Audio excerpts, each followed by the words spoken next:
Assalamualaikum warahmatullahi wabarakatuh. Hordoftoota Max Oro Channel akkami nagaa keessanii baga jiraatan jecha egaa hordoftoota koo akkuma amma dura appilikeeshinii firii hojjetu qabadhee dhiyaadhe har'as appilikeeshinii firii hojjetu qabadhee dhiyaadhe jira. Appilikeeshiniin kun akkuma duraan siim Suudi Arabiyaa keessa jiran hojjeta. Kun isaanirra baay'ee tokko humna qaba. Appilikeeshiniin kun moobaayilii irratti hojjeta, shari'aa moobaayilii irratti. Kanaafuu na hordofa. Tole akkuma isin agartan shabakaan kiyya banaa jira garuu hin hojjetu homaan qabu jechuudha keessa. Mee baalansii kiyya halaallu.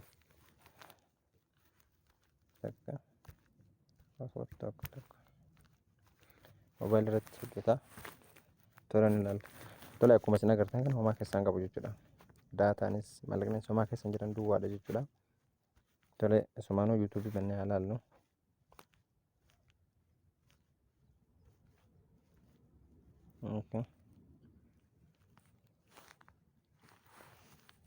YouTube banee jira jechuudha amma hin hojjetu. Akkuma isin agartan kana jechuudha zooraa oola. Jala duubatti keessaa deebinee YouTube kanas wantoonni hundi cufaadha jechuudha hin hojjetu. Mee amma gama appilikeeshiniitti haa ceenu. Appilikeeshinii bannee ilaalla jechuudha walumaan. Appilikeeshiniin kun isa kana. Masirratti agartan kana Alfeshaal Sockets VPNs jedhu kana gadi tuqne jechuudha. Appilikeeshiniin tun bifa hedduu qabdi. Yeroo baay'ee namoonni itti fayyadamu jirallee ni jira garuu ishii tana miti. Namoonni kan itti fayyadamu ishii tana jechuudha. Ishii tana Alfeshaal VPNs jettu tana amma ammoo ishii tana jechuudha. Ishii tanarra ishii tana irra cimtuudha. Alfeshaal VPN Socket Pro ishii jettu kana jechuudha. Sockets Pro mee walumaan bannee halaallu gara fuula ishii. Tole waggaa bannu fuula kana namaa fiddi.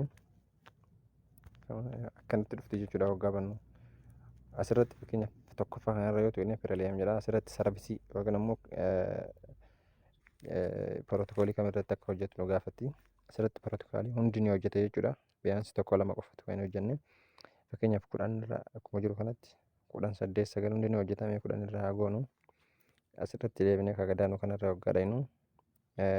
Waan nu gaafata kagadaanu kun jechuudha. Moobaayilii yookaan siimii keenya nu baasa jechuudha.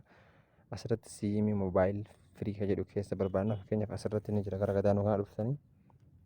Moobaayil firii 1 moobaayil firii 2 jedhee jira. Moobaayil firii 2 ka jedhu kanarra gootan jechuudha. Moobaayil firii 2 isa jedhu kanarra gootan.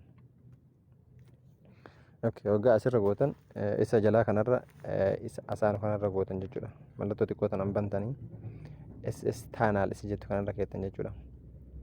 Waggaa asirra gootan staartii gochuu qofa jechuudha amma staart. Tole amma barbaadutti jira. Akkuma isin agartan kana hojjetee jira jechuudha amma connected ta'ee jira akkuma achitti agartan. Tole gara ceenee ilaalle amma hojjetee jechuudha.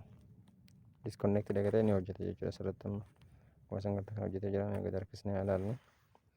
Kun asirratti amma hojjetee jira jechuudha. Connected ta'ee jira. Tole mee gama YouTube'itti ceenee ilaallu.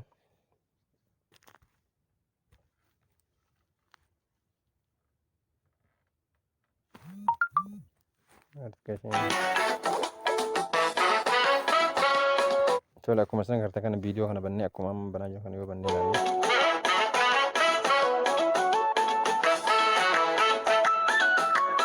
Hedduu tokko humna qabu jechuudha. Tole mee gara biraatti bannee ilaallu. Tole kanas bannee ilaallu. Baay'ee tokko humna qaba. Wantoota barbaadan daawunlood gochuu hin dandeettu. Akkuma appilikeeshinii kaaniin dhaabatu jechuudha inni. Appilikeeshiniin hedduun cufamee banamaa, cufamee banta, cufamee banta. Kun sanii miti ittiin fufa garuu shabakaan keessan dhaabbataa ta'uu qaba. Xiqqoo na bira moobaayiliin xiqqoo na bira humna hin qabdu. Shabakaan moobaayilii xiqqoo na bira humna hin qabu. Garuu keessan qajeelee dhaabbataa taanan isa kiyya shabakaan kiyya kun isa amma 4G jedhu kana kan gara naannoo kana hin jiru jechuudha.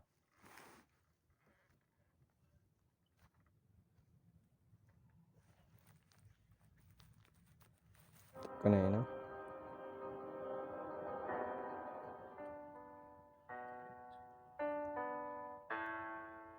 akkuma agartan kan hojjete jechuudha. Haa ta'u qabu. irraa harkisnee yoo ilaallu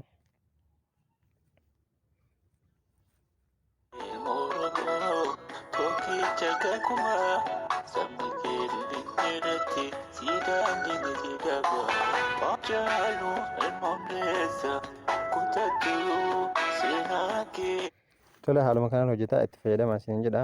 Yuutuubii gara naannis yoo ilaalle yuutuubii lamatu jira. Yuutuubii kana irrattis yoo bannee ilaalle isa kana miti.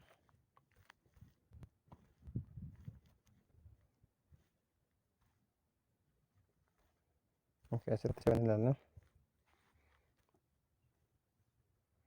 akkuma isin gartan kana ni hojjete jechuudha kun. Akkuma isin agartan kana ni hojjeta.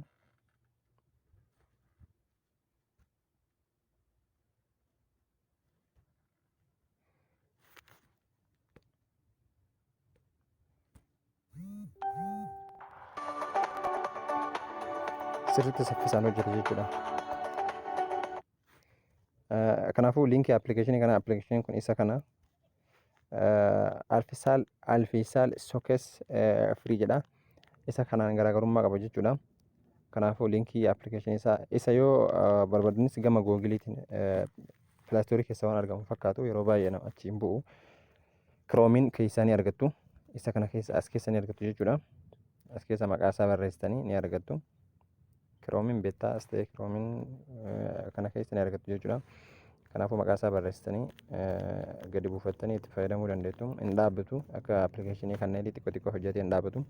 Itti fayyadamaa carraa gaarii isiniin jedha. Warroonni yuutuubii keenyaaf haaraa taatan sabiskiraayib laayik godhaatiin nu jajjabeessaa. Barumsi keenya kan gara fuulduraa kan itti fufu ta'a. Waa'ee appilikeeshinii irratti baay'inaan kan ilaallatu. Kanaafuu ijoolleen Suudii Arabiyaa keessa jirtan mallaqa takka hin baasina warri moobaayilii qabdan. Keessattuu warri moobaayilii qabdan Sawaas Zeenis kan hojjetu yeroo baay'ee irra baay'inaan garuu kan hojjetu moobaayiliidha. Kanaafuu